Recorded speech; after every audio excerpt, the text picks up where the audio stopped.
انفيكتي كاشف أرقام عالمي. لو مهتم بجديد ومفتي عالم التطبيقات اشترك في قناتي وأنا هقولك وظيفة كل تطبيق، مزايا وعيوب. انفيكتي تطبيق محمله 100,000 مستخدم.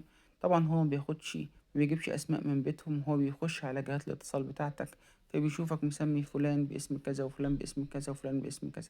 لو تكرر دوت على تليفونك وتليفون واحد صاحبك نفس الاسم متكرر مرتين فبيجي ضايفه بنفس الاسم.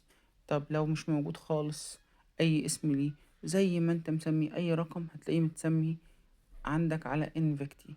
انفيكتي تطبيق جديد زيه زي ترو كولر بالظبط، كل الأسامي الموجودة فيه مننا احنا.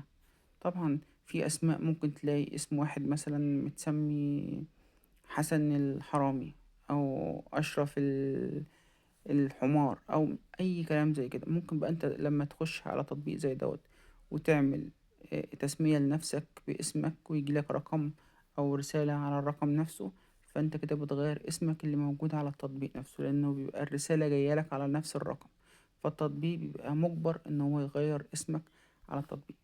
لو ما كنتش تعرف التطبيق فالتطبيق سهل وبسيط شغال وخفيف في أماكن كتيرة بس لسه منتشرش، أكترهم السعودية.